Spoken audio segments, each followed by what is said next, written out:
Dia myself, dia Bruno. Bom dia, senhoras e senhores. Bem-vindos ao Banho Não Tem Calendário.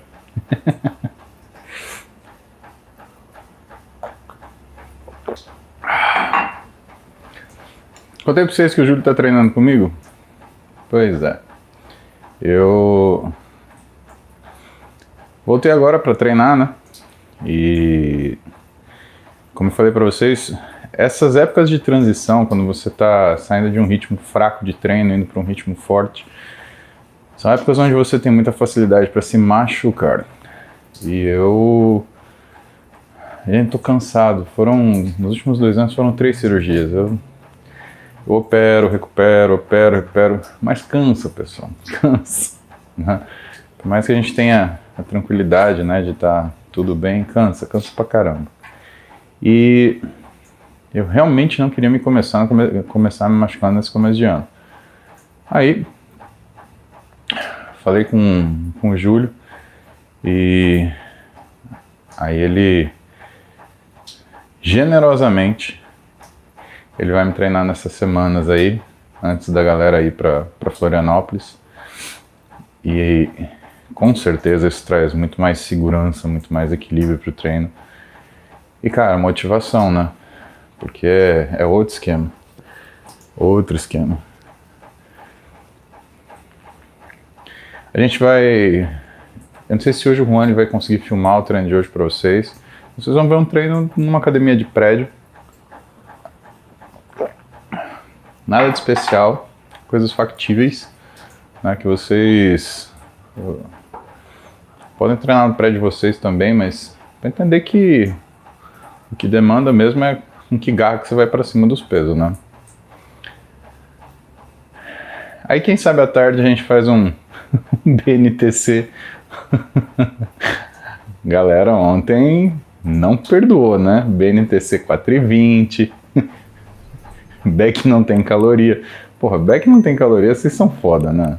Pelo amor de Deus. Tenha santa paciência. Jesus Cristo. Ai. Mas é isso aí. A gente vai indo. Agora vamos responder as perguntas de vocês enquanto vocês fazem cardio comigo aí. Eu tenho um compromisso agora às 9 da manhã, então hoje a gente vai treinar mais tarde, vamos treinar à tardezinha. E o cardio tem que acontecer, porque a gente precisa fazer cardio, queridos. Precisamos, tá bom? Gato, você já bebeu água? Espera aí que o Arnold já bebeu água. Deixa eu ver se dá pra vocês verem ele aqui. Eu vou ver se eu viro a câmera. Aí, ó. Isso é Arnold bebendo água. Já bebeu, né?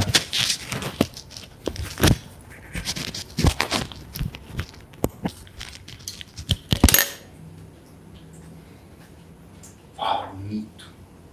Chega. Chega, né? Ui, que coceira.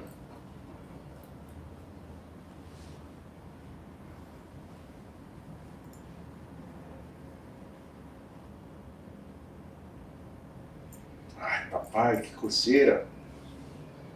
Pronto. Vem. Vem, vem. Vem. Não quer, né? Ai, mas eu sou um gostoso.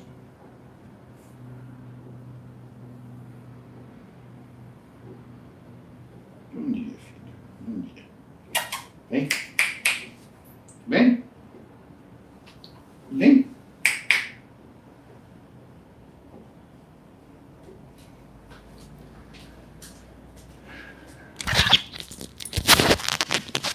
Vocês sabem que esses gatos grandes, eles...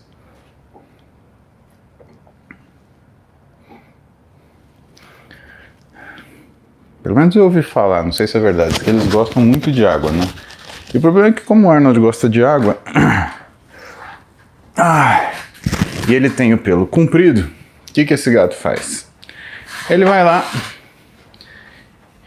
molha esse pelo comprido e vira uma bola de pelo emaranhado. E aí o pelo dele fica tão às vezes embolado que a gente tem que cortar. Não importa o quanto, eu e a Clarinha escovamos ele. Porque tem isso, né? A gente escova esse gato com alguma frequência. E ele gosta, é muito legal. Mas vamos lá. Vamos ver o que vocês querem saber hoje, o que vocês querem perguntar. Vamos começar com Superchats. Lembrando, se vocês quiserem fazer perguntas via YouTube Superchat, né? E eu leio sempre as primeiras perguntas aqui pelo Instagram. Camila Lion, já postos bom dia, Camilinha. Ó, Camila, seu primo Arnold estava aqui. Bruno Leitão, bom dia, Bruninha. Victor Manuel, bom dia, música original. Bom dia. Em determinados momentos eu preferia ser o Musestream. O Bales Muse. Paulo Stream. Iago Miranda, 1,79m, 100 quilos. 4 dias na academia, 2 dias caminhada na rua. Iago, é assim, tá ótimo se você fizer dieta, né? Que eu acho que é o que você gostaria, né? De emagrecer, pelo que eu tô vendo, né? Porque você colocou seu peso, né? Mas dá pra chegar. Pessoal, por favor, aceito a genialidade de vocês para descobrir nomes para essa interação. Júlio Musestream, Paulo Balesi, sei lá. Ai, ai.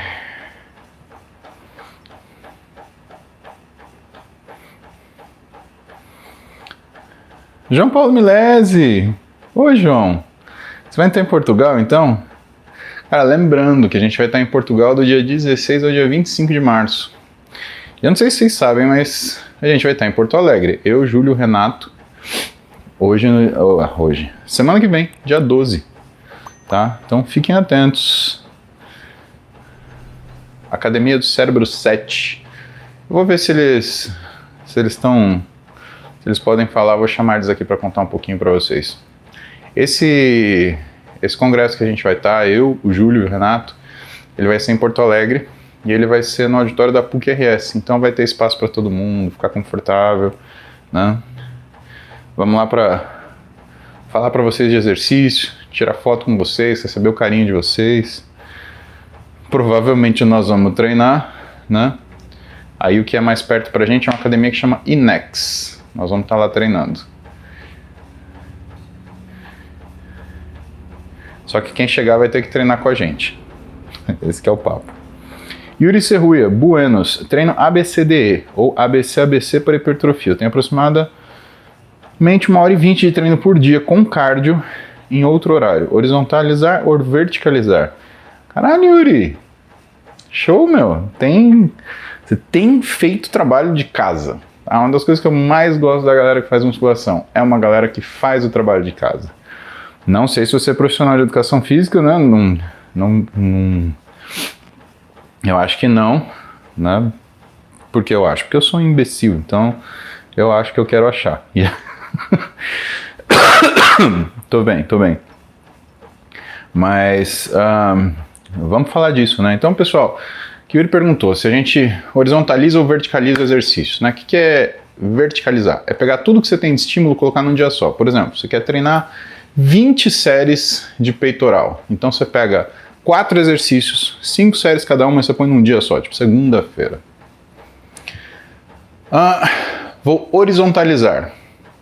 Vou pegar essas 20 séries, só que eu vou fazer 2 exercícios, 5 séries. Por exemplo, na segunda, 2 exercícios, 5 séries. Por exemplo, na quinta-feira. Isso que é horizontalizar. Para a gente falar um português mais claro, né?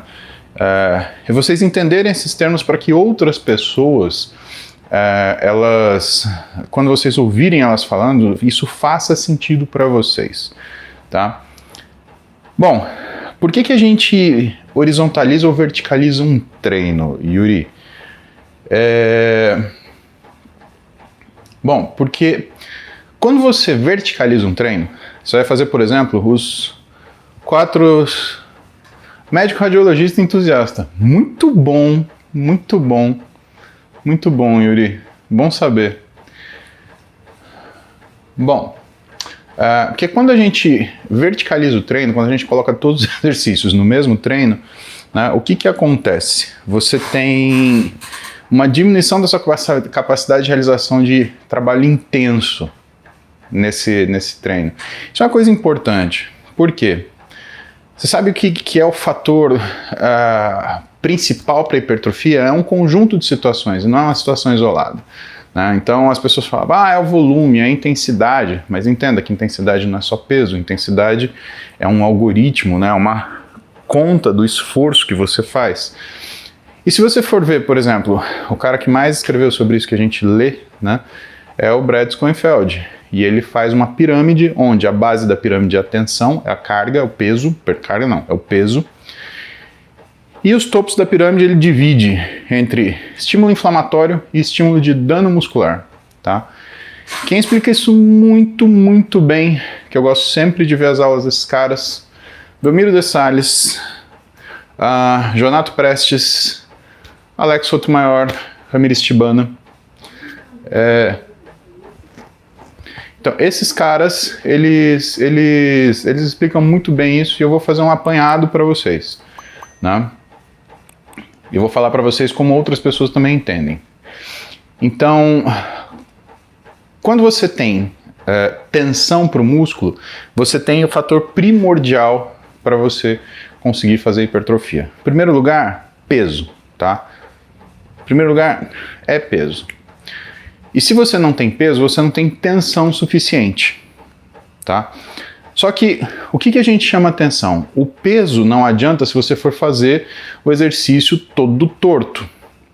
Então, a gente convencionou em colocar, que é a pirâmide de Sales, né? A gente convencionou colocar, em primeiro lugar, a execução. Porque uma execução toda ruim, ela não vai fazer com que você tenha a aplicação dessa força da forma adequada no músculo objetivo.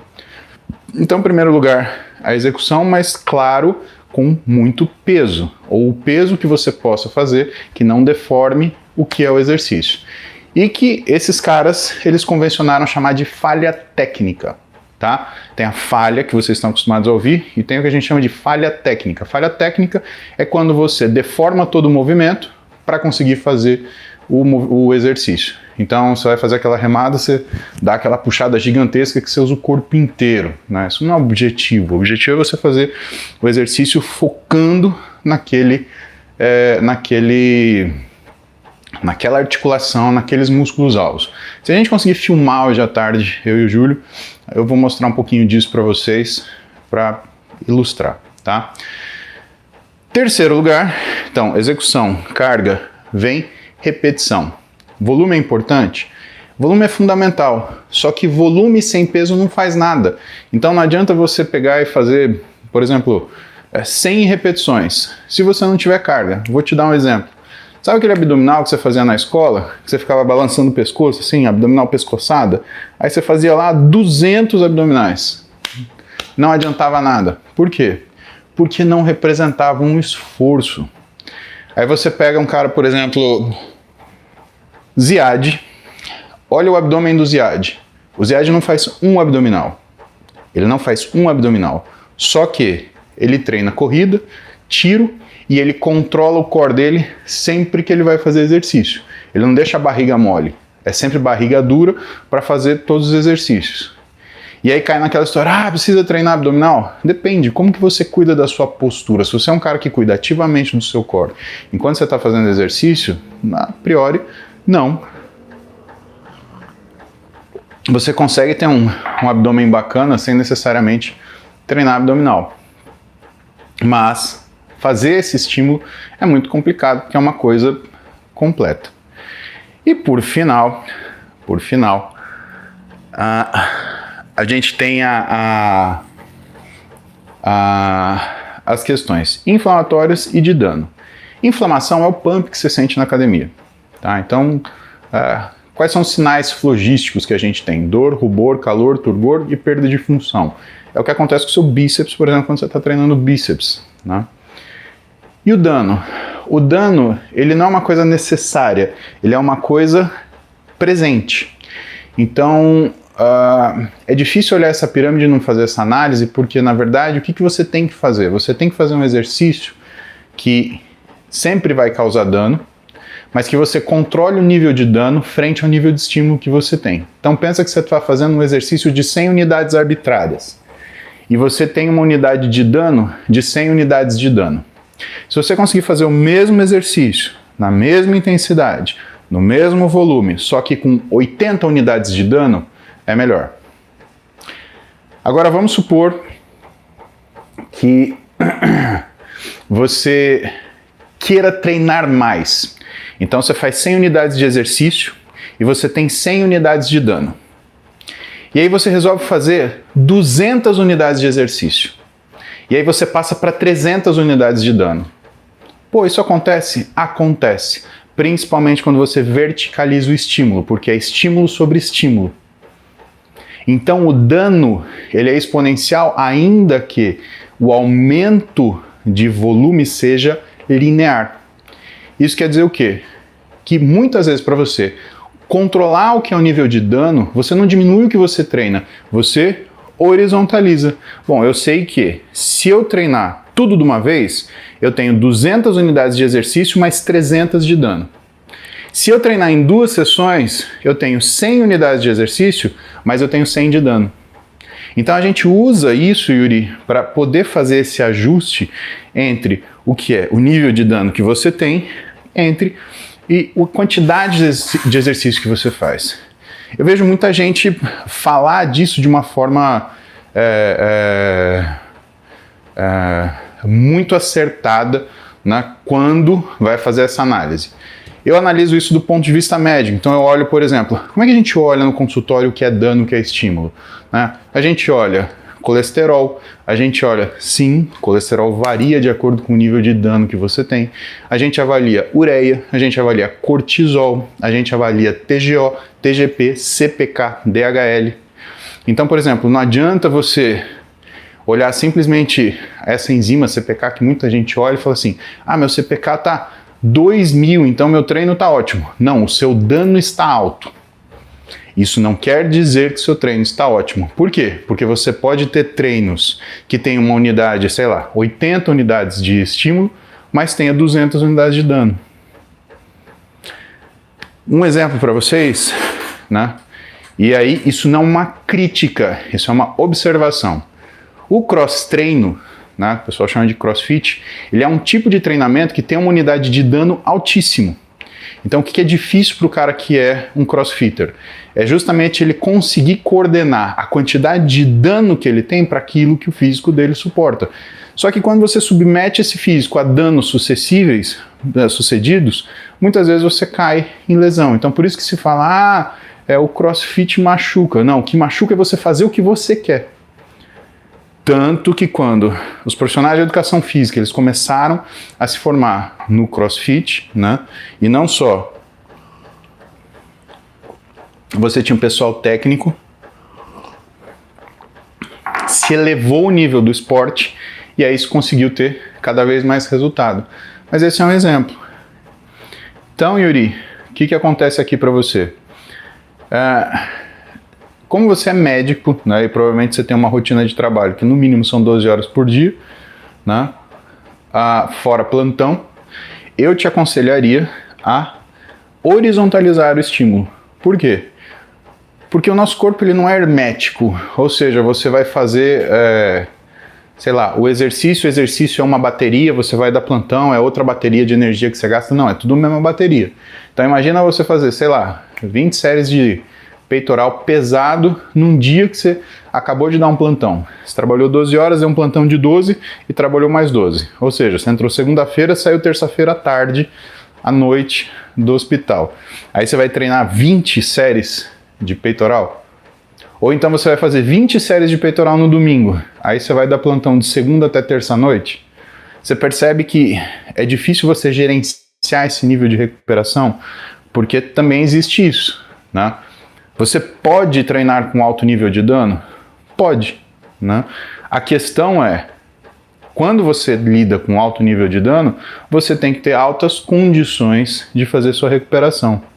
Eu vi um vídeo de quem fala sobre isso, só pra você falar, você fala só da sua patota. Eu não falo, meu. Outro dia eu vi Vitor Biso falando sobre isso.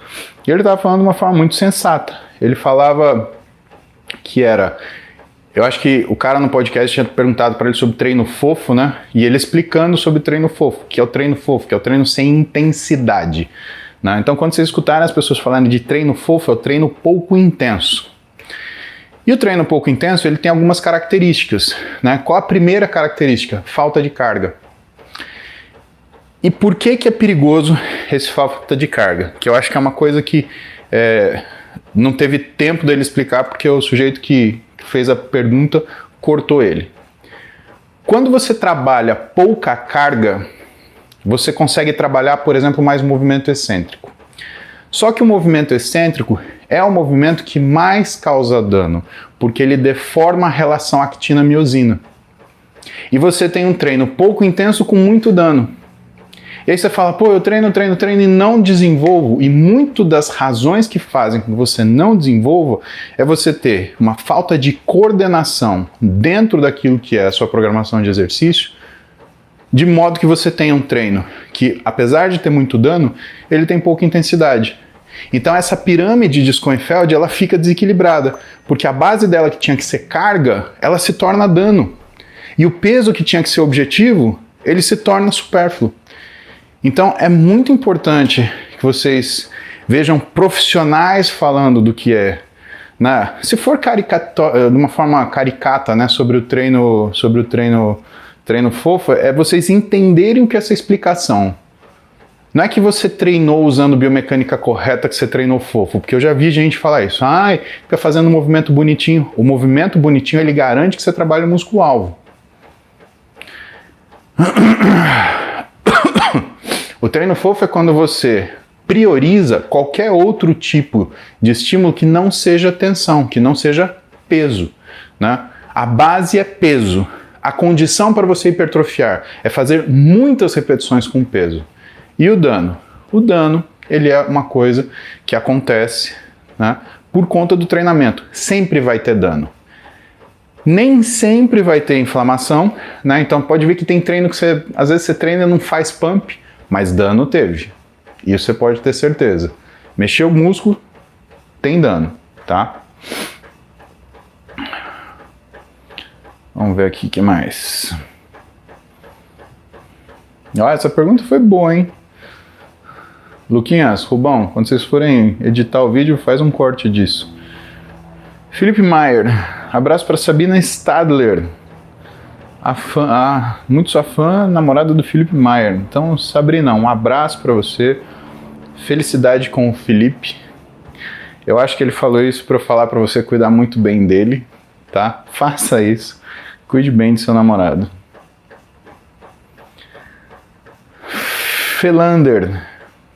Tenho sonho de um dia trabalhar com preparação de atletas, famoso coach. Gostaria de pedir sua opinião sobre o que estudar, cursar. Obrigado por tudo, doutor. Lander, é assim, o coach, ele é uma figura que ele transita em todas as áreas. Eu acho que se você quer ser um coach completo, você tem que ter duas coisas. Você tem que ter, em primeiro lugar, educação física, porque não dá para você falar exercício sem formação específica. A principal atividade do coach é prescrição de treinamento. E dentro da prescrição de treinamento, você tem que fazer, a faculdade ela não vai te dar tudo o que você precisa, porque a prescrição de treinamento para hipertrofia no fisiculturismo é um negócio muito específico.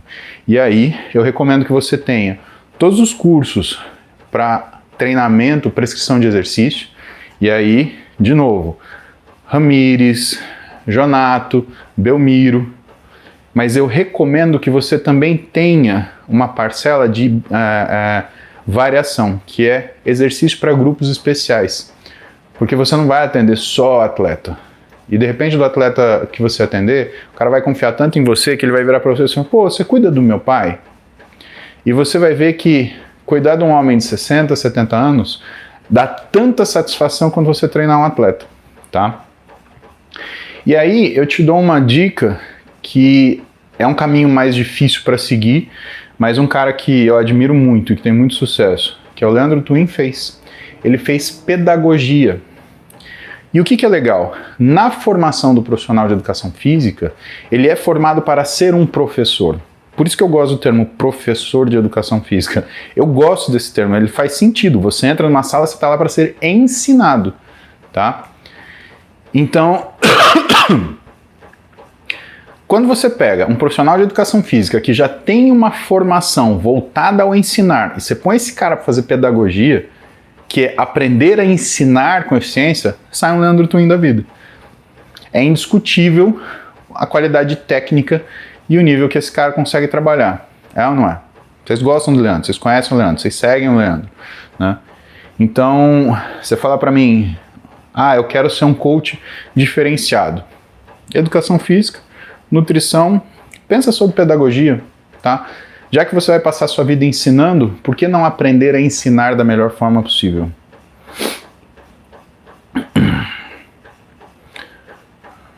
Vitor Farias, tem problema renal, qual tipo de suplemento posso usar? Vitor, você não precisa focar no suplemento, na verdade, né? Você tem problema renal, você tem que focar primeiro na tua alimentação, né, meu? E precisa ver que tipo de problema renal que você tem. Você tem uma doença glomerular? Você tem aumento de ritmo de filtração glomerular? Né? Isso é uma coisa... Larissa Pires. Laricinha. Ah, Laricinha. Laricinha mandou um sapinho pro Cristiano Modena. Ai, Laricinha. E o Cristiano Modena respondeu com um foguetinho. Vitor, entenda, se você tem um aumento de ritmo de filtração glomerular, que é um tipo de doença renal, o que é isso? Até para você entender, o rim é um filtro, tá bom? Aumento de filtração glomerular quer dizer que, imagina que nesse filtro, você tem um filtro de papel e que você está coando café. Café. Mesmo café daqui. Café, tá bom? Café. Você está coando seu café. Você está despejando a água. Esse filtro, ele aguenta a pressão da água passando pelo café. Agora imagina que você está jogando essa água num jato de pressão, tipo uma VAP, né? O que vai acontecer com o filtro? Vai rasgar o filtro, certo? Isso é o aumento de ritmo de filtração glomerular. Não que você vai rasgar seu rim, mas se você começa a fazer condutas que vão aumentar cada vez mais o ritmo de filtração glomerular, é como se você aumentasse a pressão sobre o seu filtro, tá?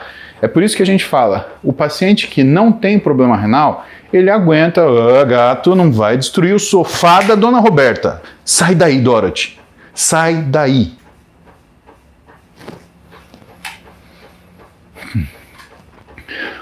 Não tem nada a ver com gato. O cara que é normal, o cara que tem, não tem problema renal, ele aguenta altos ritmos de filtração glomerular. Alguém que tem lesão já não aguenta. Se você aumentar o que é essa pressão de filtração, pode ser que você aumente a lesão. E normalmente o que faz aumentar essa pressão é justamente o aumento do consumo de proteína. O consumo de proteína aumentado aumenta o ritmo de filtração glomerular. Por quê? Porque proteína é um alimento diurético. Para você conseguir processar proteína, você tem que ter grandes quantidades de água. A proteína ela é absorvida, ela é degradada, o excesso é quebrado, o fígado transforma em amônia, o rim transforma em... Aliás, o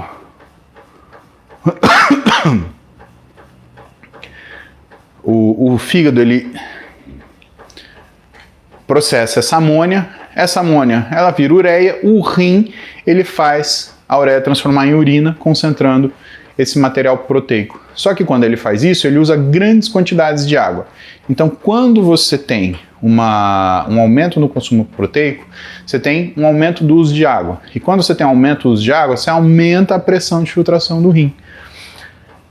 Quando você aumenta a pressão de filtração do rim, você tem, possivelmente, em situações patológicas, lesão renal. É por isso também que diurético pode fazer lesão renal, porque ele aumenta muito o que é a sua velocidade de filtração. Green Diário, bom dia. Gabriela Giacomo. Sou falsa magra, trabalho com confeitaria e acabo comendo bastante doce. Estou exageradamente com celulites, treino e dieta para emagrecer ou para hipertrofia? Gabriela, assim, obviamente você já identificou qual é o seu problema. Você come doce, né? Doce é brabo, né? É difícil você conseguir melhorar que é o seu condicionamento físico comendo doce. A resposta intuitiva seria treine hipertrofia para você desenhar seu físico. O problema é que é o seguinte, se você é falsa magra, ou seja, você tem muito pouco músculo e tem bastante gordura, se você treinar hipertrofia, você vai sentir que você engordou. Exatamente isso. Por quê? Porque você vai ganhar volume. Então, o que eu acho que é o mais sensato para você? É a gente fazer um processo de recomposição corporal. Nem muito lá, nem muito cá. Cortar doce, eu não acho que isso vai te fazer bem psicologicamente se você fizer de uma vez, tá? Muitas pessoas só funcionam assim. Não, se é para parar de fumar, eu vou parar e acabou agora. Se é para parar de comer doce, eu vou parar de comer agora. Se é para parar de consumir álcool, eu vou parar e acabou, né? Agora, você trabalha numa confeitaria, como é que você vai parar? Você vai ter acesso àquilo todo dia. Isso vai fazer você passar muito mal. Então você tem que se programar para fazer uma retirada progressiva disso. Quanto ao exercício, tem que ser um exercício metabólico. E o treino direcionado para hipertrofia, que é um treino com altas cargas, alta demanda metabólica, ele faz uma coisa muito importante por você, que é a remoção da gordura visceral. Então ele consegue fazer com que você, ao longo do tempo, diminua o que é a quantidade de gordura que você tem lá dentro do seu abdômen, lá no seu estômago, na sua barriga, e isso diminua a sua barriga, tá?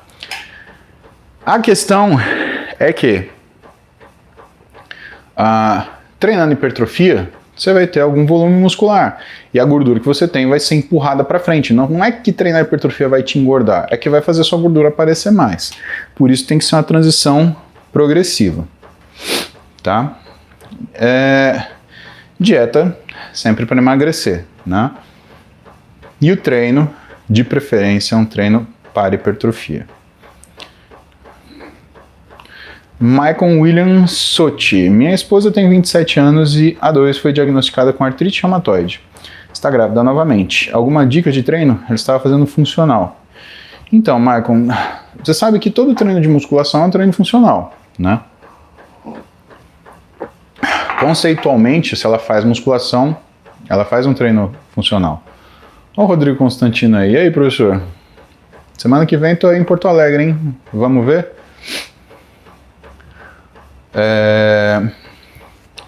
Então, assim, para mulher grávida, a gente falou um pouquinho disso antes de ontem, né?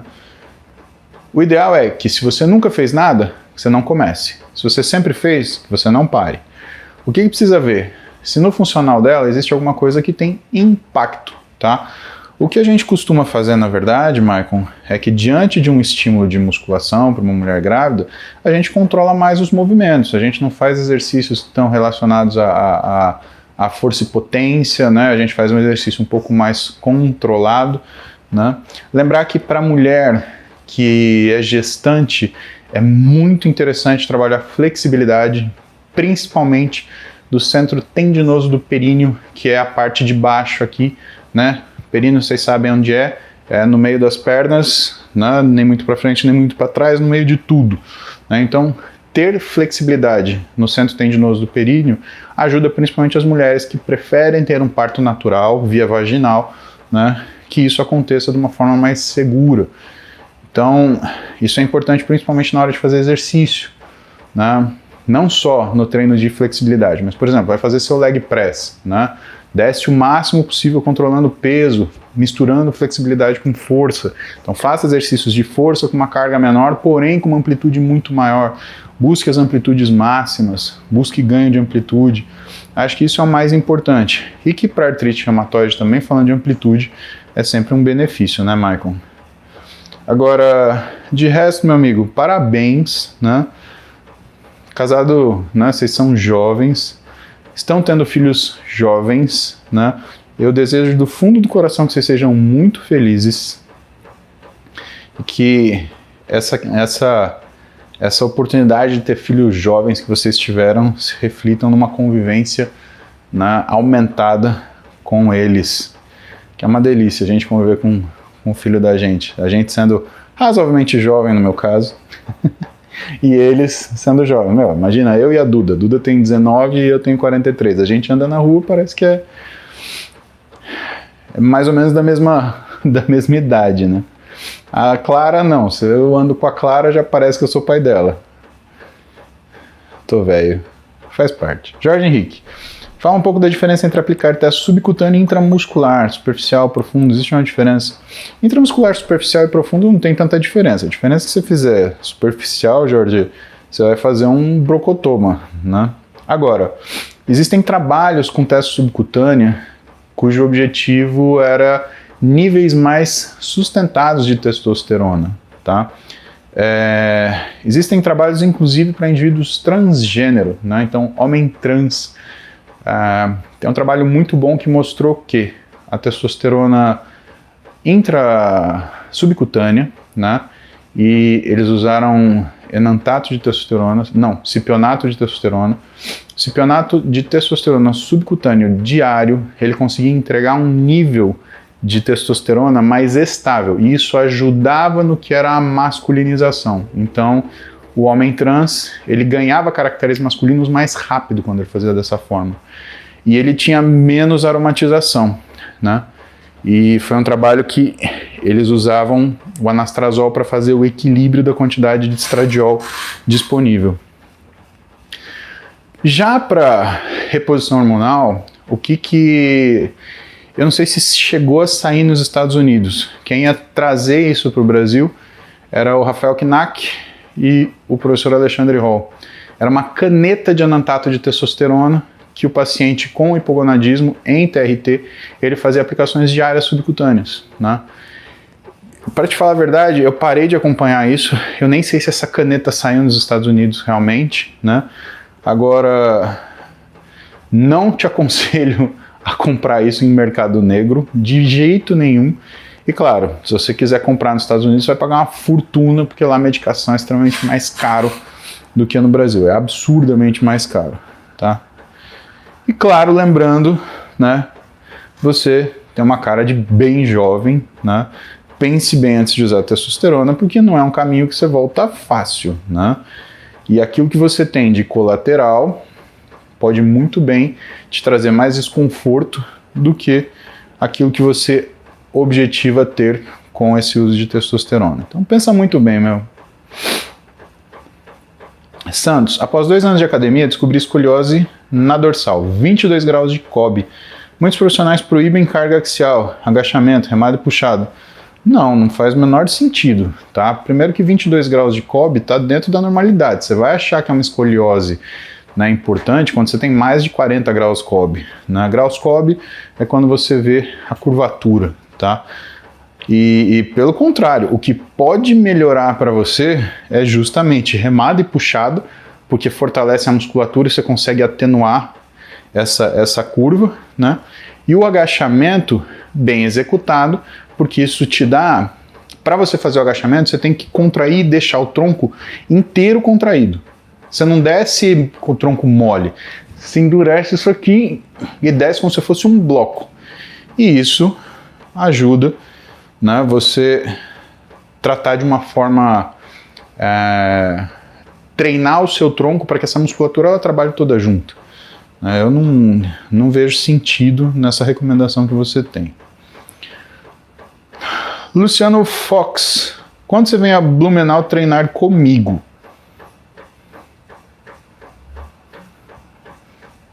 Você me convidou? Convida, porra. Bênção, meu filho. Deus te abençoe. Blumenau é bom, né? Viagem boa pra fazer de casal, né? Quem tá aí de Blumenau? Me conta de Blumenau, por favor. É um lugar que eu quero conhecer. Mas eu quero ir acompanhado, eu quero ir de casal.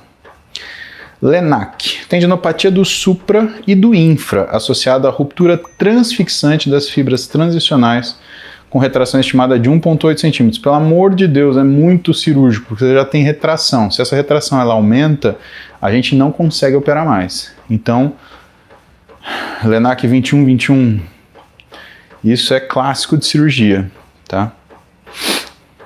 Vinícius Dias, quanto confiar na contagem de calorias do Apple Watch? Não é possível, Vinícius.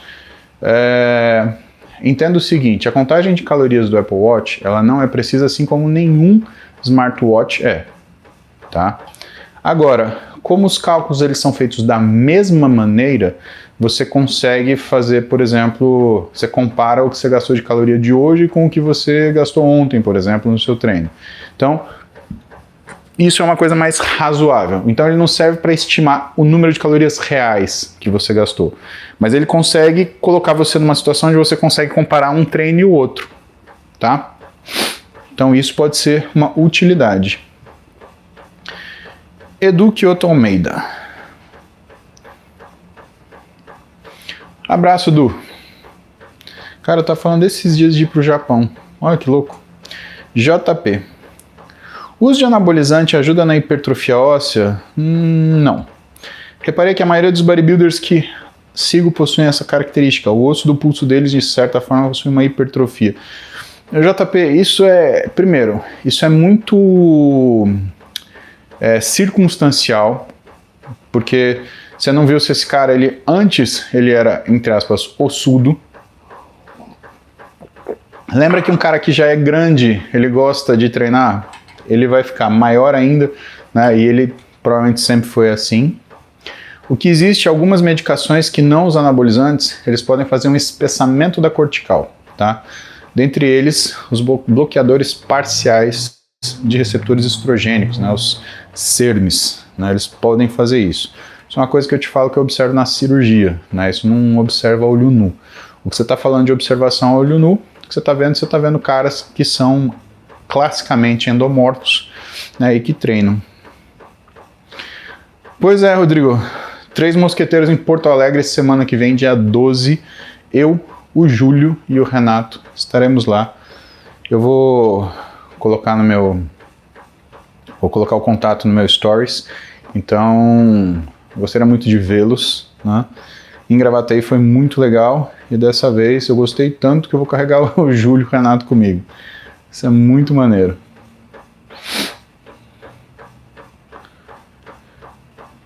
Jack Daniel.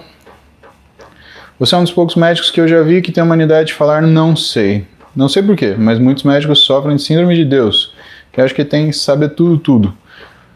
Jack, a gente olha médico, né? Mas em geral todo mundo tá meio assim, né? É só olhar a galera da internet. Você tem gente que não estuda nada, mas sabe tudo.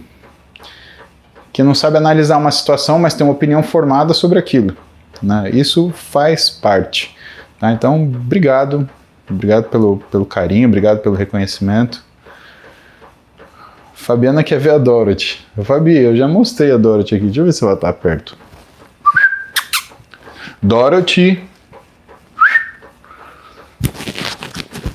Saúde, vai.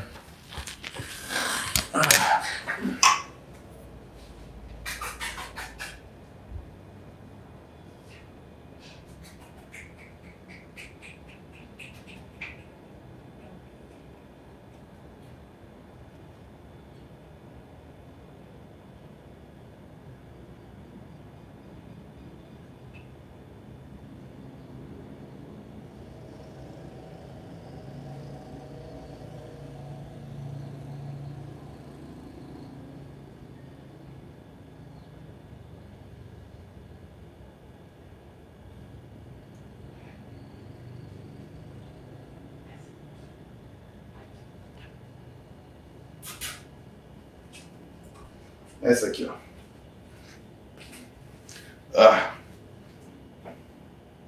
Essa é a Dorothy. Né?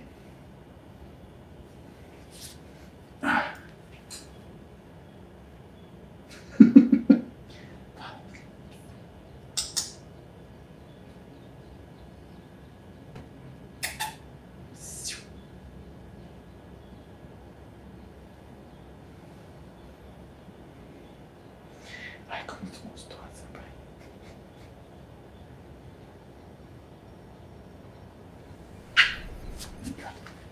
Ui.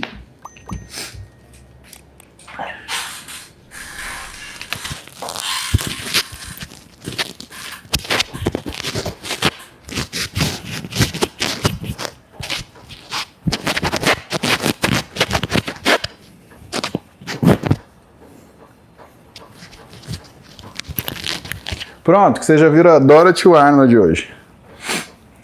A Dorothy é a gata da Roberta e o Arnold é o meu gato. Mas eu confesso, o Arnold gosta da Clara, mais do que de mim. Por quê? Eu acho isso. Porque para dormir ele vai no quarto da Clara, aí ele dorme no pé dela. Só que para acordar, o bichano vai lá passar a cara na minha cara. Ele não me deixa dormir. Chega às 5 horas da manhã, ele começa a passear na minha cama, no meu travesseiro, e passa a cabeça, passa o rabo no meu nariz. Aí não tem jeito. Ítalo, dá pra voltar a treinar bem depois da menissectomia? Com certeza, você vai fazer uma menissectomia justamente para treinar bem, Ítalo. Gisele, existe algum estudo sobre maior predisposição para desenvolver câncer em mulheres que usam testosterona? Na verdade, Gisele, é o contrário, né? O que a gente tem contato são estudos que mostram que a testosterona, para câncer de mama, por exemplo, ela tem uma ação pró-apoptótica e antimitótica. Ou seja, se desenvolve uma célula cancerígena, ela morre sozinha e ela diminui o que é o risco de você ter o desenvolvimento de uma célula. Eu atendo algumas pacientes que passaram por tratamento de câncer de mama e existem 2 tratamentos possíveis pós câncer de mama, né? Então, o primeiro deles é o uso do tamoxifeno, que é um modulador de receptor estrogênico, e esse uso geralmente dura aí uns 5 anos, depende do que é a equipe de oncologia que faz o acompanhamento dessa mulher. Agora, tem uma outra forma, que é o uso do Femara, que é o letrozol associado à testosterona. Então, também tem esse tipo de acompanhamento. No caso do uso do tamoxifeno, você não consegue observar uma diminuição do nível do estradiol, por exemplo. Por quê? Porque ele é um bloqueador de receptor. No uso do letrozol, você vê um estradiol zerado. Por quê? Porque ele bloqueia a conversão de testosterona em estradiol. E como eu já contei para você, né, o estradiol ele não é produzido, ele é, na verdade, uma transformação da testosterona em estradiol no ovário. A mulher, ela produz na teca, né, a testosterona e outros androgênios que, sob a ação da FSH e da aromatase na glomerulosa, esse testosterona é transformado em estradiol, tá? Mas, assim, hormônio, Gisele, é uma coisa imprevisível. Eu não recomendo que você use essa argumentação ou essa questão nebulosa em relação ao risco de hormônio causar câncer ou não causar câncer como uma desculpa para você usar. Ou como uma desculpa para você ofender outras pessoas ou julgar outras pessoas, né? Porque isso é uma coisa que, sabe, quando você não falar absolutamente a verdade, eu acho que você não deve falar. Então tem muitos, inclusive profissionais, que falam, olha, seus hormônios, você vai ter câncer. Não, calma, como? Se você é profissional, você é obrigado a falar como. Então, eu não gosto de militância. Eu não sou vó de ninguém para ficar falando, olha, vai tomar isso, você vai engordar, sabe? Eu não gosto desses papos. Eu sou médico, eu falo que tem na literatura. Tem risco para isso ou não tem risco para isso. Mas obrigar as pessoas a fazer coisas porque eu acho que é certo, cara, isso está muito além da minha capacidade ou do meu bom senso, né? Não vou fazer isso, né? E uma coisa que está no meu juramento de Hipócrates, eu não vou sair julgando as pessoas. Não vou. Você usa? Tá feliz? Deu problema? Posso te ajudar. Não deu problema, mas quer tentar não dar? Também posso te ajudar. Agora, eu falar que você deve, que você não deve, cada um vive a vida do jeito que quer. Até porque a vida é única e intransferível. É sua, né? Como disse uma vez Glória Maria, que Deus a tenha.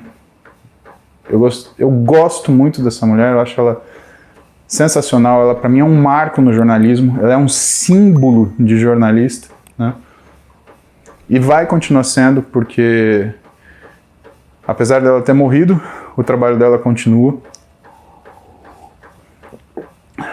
Você pode ver o que foi ela na história do jornalismo brasileiro, eu acho ela fenomenal. Ela numa entrevista, ela falou uma coisa muito sensata: ninguém vai pro caixão comigo, eu vou pro caixão. Quando for minha hora de morrer, eu vou pro caixão. Então, você acha que eu vou ficar vivendo a minha vida para agradar as outras pessoas? Não. E a entrevista dela foi sensacional, né? Porque é justamente isso, ela coloca as perspectivas naquilo que é, de fato. Quando você morrer, você vai pro caixão. Você vai viver agradando quem?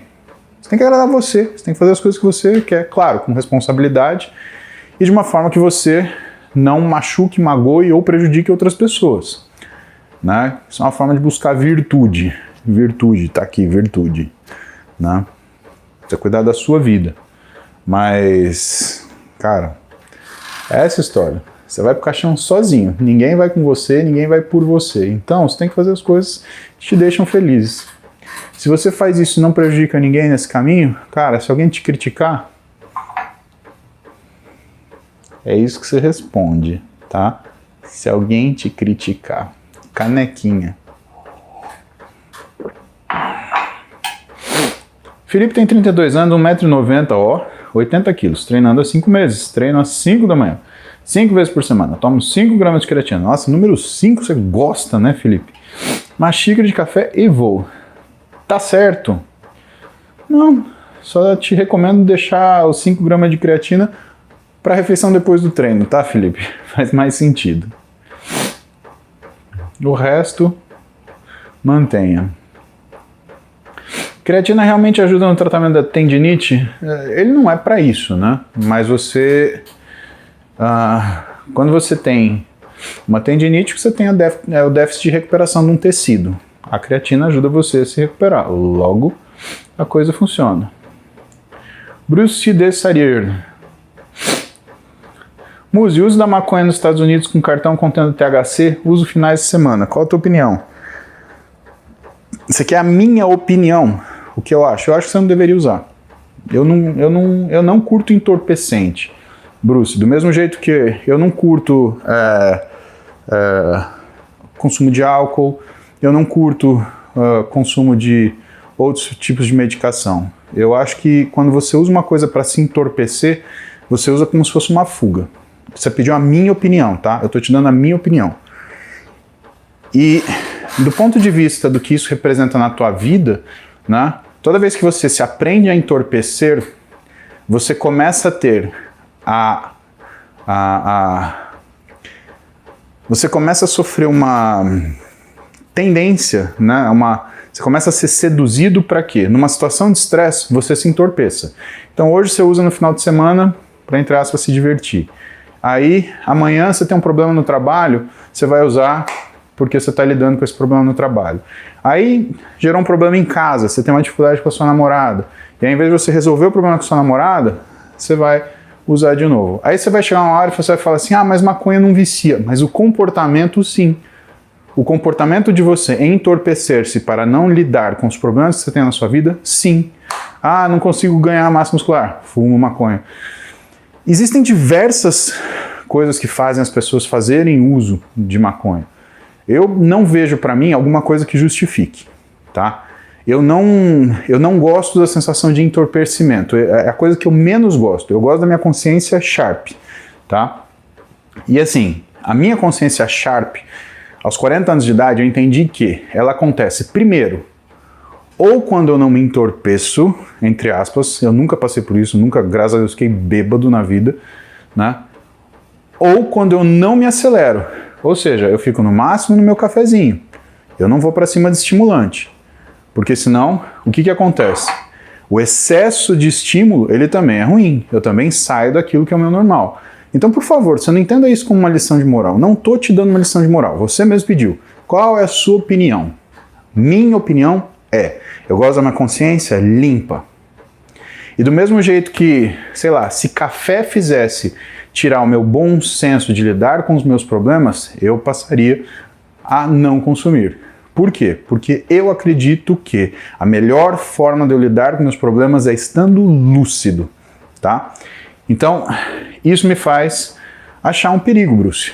Porque se você começa a se divertir perdendo sua lucidez, Em algum momento pode ser que você queira fugir dos seus problemas, também perdendo sua lucidez. E aí você não está usando para se divertir, você está usando para fugir dos seus problemas, tá? Isso é a minha opinião, tá? Agora, vamos falar de literatura? Maconha baixa nível de testosterona, né? Pode inclusive atrapalhar a sua fertilidade. Então, se você quer ter filho, você quer ter desempenho no esporte, maconha não é, né, um ergogênico, né? Na verdade, ele é um ergolítico. Ele detona com a tua força, tá? Espero que você tenha entendido, tá? Não quis te dar uma lição de moral. Eu te falei de mim, minha opinião, o que eu acho. Aline Lima, 25 anos, descobriu uma artrose na lombar. Começo de hernia de disco. Musculação pior ou pode ajudar no fortalecimento? Aline, 25 anos, coração. Que jovenzinha você, hein? Veja bem.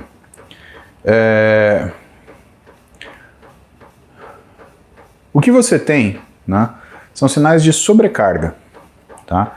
E sinais de sobrecarga, sempre musculação vai te ajudar. Isso quer dizer o seguinte, quer dizer que quanto mais você treinar adequadamente, melhor você vai ter de perspectiva para sua condição. Ô Bruce, legal que você entendeu. Deus abençoe você também. Aí aqui o Júlio discorda. Sabe, pessoal, eu acho uma coisa muito importante na amizade é o respeito. Aquilo que o Júlio faz diz respeito a ele. Eu acabei de falar para vocês, eu acabei de citar Glória Maria, né? A Glória Maria, ela falou, quem vai pro meu caixão sou eu, então eu que tenho que gostar do que eu faço. E vocês gostam da amizade que eu, Renato e o Júlio temos entre nós, né? E por que vocês gostam disso? Porque existe respeito entre cada um de nós. Eu não julgo o Renato, eu não julgo o Júlio não me julga, o Renato não me julga. E assim, para você ter amizade, o respeito é a condição sine qua non. E para existir respeito, a falta de julgamento é a condição sine qua non. Depois que existe o respeito, existe a admiração. E depois que existe a admiração, existe o amor. Nesse caso, um amor fraternal, né? E por isso que vocês gostam, porque a gente consegue se divertir sacaneando um com o outro, né? Só que mantendo respeito. Né, daquilo que são as nossas convicções básicas e primordiais, a gente mantém esse respeito. Então o exercício dessa sexta-feira, não julgue, tá? Julga menos. Esse monte de briga na internet acontece, sabe por quê? Porque as pessoas são compelidas a fazerem julgamentos. É o que eu falo, todo mundo deseja alguém para amar, mas precisa de alguém para odiar. Olha a confusão que aconteceu no final do ano. Cara, gente que não me conhece, gente que nunca me acompanhou, me julgando e dando veredito por causa de um vídeo de 30 segundos. E foda-se, minha vida não interessa. Não interessa tudo que eu conquistei, o quanto eu cuido da minha família, o quanto a gente é feliz. Não, o que interessa é aquele vídeo de 30 segundos. Então entendam essa pressa das pessoas. Essa pressa das pessoas em julgar é justamente uma das coisas que mostra uma das maiores fraquezas humanas. Que é o quê? É o desejo do amor, mas é a necessidade do ódio. E isso me ajudou a entender como muita gente funciona. E me ajudou a entender uma série de coisas que, sabe, a gente não pode mais fazer, né? Eu entendi isso. Eu sempre falei para vocês que a fama é o ônus do sucesso. Sempre falei para vocês. E esse ano a gente teve a comprovação disso, né? Eu vou falar só essa vez, eu não vou repetir mais isso. No Twitter, eu sempre fiz o que eu sempre fiz. Todo mundo que me seguia no Twitter me seguia por quê? Porque eu dava esculachada, né, nas perguntas que o pessoal fazia. Eu caí numa baita armadilha. Os caras foram lá, colocaram uma coisa para eu esculachar, e aí falaram, olha, tá vendo, ele tá falando isso. Ele pegou ar. Pô, por que não viu as outras postagens eu detonando os caras? Isso foi o que eu sempre fiz no Twitter, eu não mudei nada. A única coisa é que esse grupo de pessoas que fez isso de forma premeditada já tinha isso, né, programado. Tanto que, na mesma tarde, saiu num site, né? E na mesma tarde, logo depois desse site de notícias, saiu outro site de notícias, como isso fosse uma grande coisa. O quê? E por que é premeditado? Você fala, você está se achando... Cara, elegeu o presidente, morreu o Papa, morreu o Pelé. O problema é o que o Musi falou no Twitter. Para pensar. E por isso que, eu não vou... eu não vou me estressar. Não tem porquê. Mas eu descobri que, por exemplo... Em determinados locais, eu não posso ser nem mais quem eu sempre fui. Por isso que eu risquei o Twitter da minha lista de rede social. Não vou interagir num lugar ruim. Porque a rede social, eu estava falando isso com o padre Fábio de Mello, né? Ele mandou uma mensagem muito bonita para Roberto e a gente estava conversando e ele falou assim, Paulo, rede social é uma grande cidade. Tem pracinha que você frequenta. E tem outros que são becos que você não deve frequentar. Eu descobri que o Twitter é esse beco, né? Não é para mim, não é não é para os meus valores, não é para meus conceitos, não é para minha elegância. Não dá. Lá não dá. Aqui a gente brinca, aqui a gente é quinta série, aqui a gente troca ideia. Aqui beleza, tudo bem, né? Mas eu descobri isso, né? Que cada lugar são as pessoas que o compõem que constroem essa energia. E a energia do Twitter é muito ruim. Muito ruim. E eu tenho cacife suficiente para falar, cara, não preciso disso. Então, a única vez que eu vou comentar isso, não vou comentar mais. Quem ouviu, ouviu. Quem não ouviu, imagine, né? A minha absoluta... Meu desprezo já responde por si só. Últimas perguntas do dia. Rosane Moreno. Bicicleta ou esteira? Depende. A esteira, ela vai trabalhar mais músculos para você. Mas a bicicleta, ela vai tirar o impacto, tá? Alterne entre intensidade e conforto. Jorge Henrique. Tenho 1,97 m. Existe dificuldade em ganho de hipertrofia para pessoas mais altas? Meu basal é bem alto e sinto que perco musculatura muito mais fácil que pessoas mais baixas. Não, Jorge, isso não é verdade, tá? A questão é que uma pessoa de 1,70 m, por exemplo, tem um bíceps, sei lá, de 20 centímetros. Você com 1,97 m tem um bíceps de 35 centímetros. Então, a mesma coisa que você ganha, ela aparece mais na pessoa baixa e menos na pessoa alta, né? Pedro Beatrice, final do ano me formo em Educação Física. Meus parabéns, Pedro. Tem indicação de uma pós-graduação foda? Já fiz alguns cursos voltados à biomecânica e cinesiologia. Muito bem, acho que você começou muito bem. Biomecânica e cinesiologia, principalmente se você quiser se tornar um treinador, né, de fisiculturistas ou de um cara especialista em hipertrofia que manja de treinamento resistido, né, o treinamento de força, eu acho o caminho. Mas, cara, eu não te aconselho uma pós-graduação, eu te aconselho seguir pessoas e fazer o curso dessas pessoas, né? Se elas tiverem uma pós-graduação, melhor. Que é uma pós-graduação que reúne pessoas que eu conheço, confio, gosto, admiro e trabalho, é do Instituto INADES. Então procura INADES, aí você vai ver todos os caras que eu mais admiro dão aula, tá? Aí aproveita, segue essas pessoas, faz curso dessas pessoas. Upgrade by, trabalho de madrugada das 0 às 7, melhor horário para descanso, para treino, estudo de noite. Nesse caso, meu querido Upgrade by, é o horário que dá, tá? Porque você é um guerreiro, você tem que escolher a hora que você se sente melhor. No seu caso, eu treinaria antes de estudar, ou seja, treinaria no final da tarde, estudaria, trabalharia, tá? Mas, cara, sucesso na tua vida, que você tenha a recompensa por tudo que você batalha, que você merece. Pouca gente está disposta a fazer isso. Gustavo Botti, R$10 não valem sua beleza. Se meu amor fosse água, eu teria uma represa. R$10 não valem o amor que sinto por ti. E no seu sorriso, eu sucumbi. Quem sou eu? O poeta de homens fortes e bonitos. Muito bom, Gustavo Botti. Muito bom. Obrigado pelo carinho. Tá eternizado aqui no vídeo.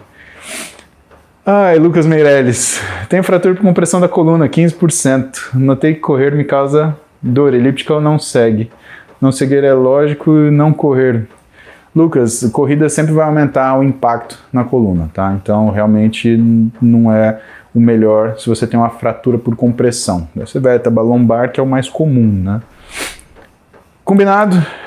Gente, obrigado, meus queridos moderadores, myself, Camila Leão, Laricinha, que estava aí hoje, Bruna Leitão, não podemos esquecer de Matheus, Miguel, né? E o Luquinhas que apareceu por aí, tá bom? Beijo pra vocês, tenham um ótimo dia, fiquem bem, a gente se vê amanhã. Nossa, 1h06, cara, vocês me enrolaram aqui, pelo amor de Deus, quanta conversa fora hoje, hein? Beijo pra vocês, fiquem bem e cuidem-se, hoje é sexta-feira, sexta-feira é o dia de espalhar amor.